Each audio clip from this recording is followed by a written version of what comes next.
வணக்கம் நண்பர்களே, அனைவருக்கும் வணக்கம். தமிழகத்தில் காலை 9 மணிக்கு வெளியான மிக முக்கியமான பல்வேறு விதமான தலைப்பு செய்திகளைத்தான் இந்த வீடியோவில் நம்ம தெள்ளத்தெளிவாக பார்க்க போகிறோம்.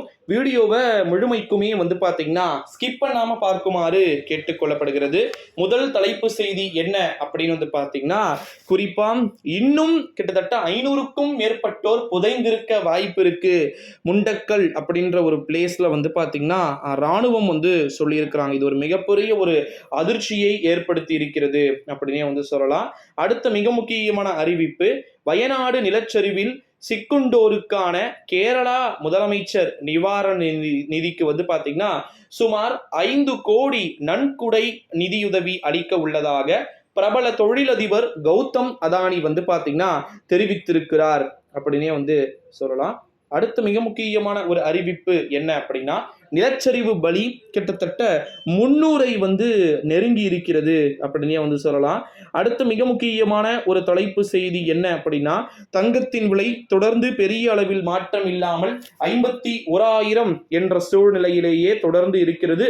அடுத்த மிக முக்கியமான அறிவிப்பு, தமிழகத்தில் வெப்பசலன மழை தொடர்ந்து தீவிரமாக வாய்ப்பு இருப்பதாக நமக்கு தகவல்கள் என்பது வெளியாகி இருக்கிறது. அடுத்த மிக முக்கியமான ஒரு தலைப்பு செய்தி, நிலச்சரிவு ஏற்பட்டு பேரழிவை பார்த்தீங்கன்னா சந்தித்திருக்கக்கூடிய வயநாடு வாடிக்கையாளர்களுக்கு இலவச டெலிகாம் சலுகைகளை வழங்குவதாக தகவல்கள் வெளியாகி இருக்கிறது.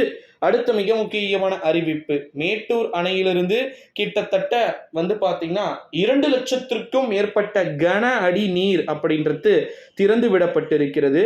அடுத்த மிக முக்கியமான ஒரு தலைப்பு செய்தி என்ன அப்படின்னு பார்த்தீங்கன்னா, தமிழ் புதல்வன் திட்டம் வருகின்ற ஆகஸ்ட் 9 கோவையில் தொடங்கப்பட உள்ளதாக முதலமைச்சர் MK ஸ்டாலின் அவர்கள் தெரிவித்திருக்கிறார். அடுத்த மிக முக்கியமான அறிவிப்பு என்ன அப்படின்னு பார்த்தீங்கன்னா, 12ஆம் வகுப்பு மாணவர்களுக்கான அசல் மதிப்பெண் சான்றிதழ் பார்த்தீங்கன்னா ஏற்கனவே 1ஆம் தேதியிலிருந்து கொடுக்கப்பட்டு இருக்கிறது அப்படின்றது குறிப்பிடத்தக்கது. அடுத்த மிக முக்கியமான அறிவிப்பு, கேரள மாநிலம் வயநாடு பகுதியில் ஏற்பட்டுள்ள கடும் மழை பொழிவிற்கு பல்வேறு விதமான தரப்பினர்களின் சார்பில் இருந்தும் பார்த்தீங்கன்னா நிவாரண நிதி என்பது குவிந்து கொண்டிருக்கக்கூடிய சூழ்நிலையில தான் எல்லாருக்குமே எல்லாமே கிடைக்கணும் அப்படின்ற மாதிரி எல்லாத்தையுமே பார்த்தீங்கன்னா பண்ணியிருக்கிறாங்க அப்படின்னே சொல்லலாம் நண்பர்களே. ஸோ அது மட்டும் இல்லாமல் இன்னொரு ஒரு மிக முக்கியமான ஒரு தலைப்பு செய்தி என்ன அப்படின்னு பார்த்தீங்கன்னா, அடுத்தடுத்த தலைப்பு செய்திகள் காத்துக்கிட்டு இருக்கு. ஸோ கலைஞர் மகளிர் உரிமை தொகை தொடர்பாக பல தகவல்கள் இருக்கு. ஸோ அதை பற்றியெல்லாம் பார்க்கலாம் நண்பர்களே. நன்றி, வணக்கம்.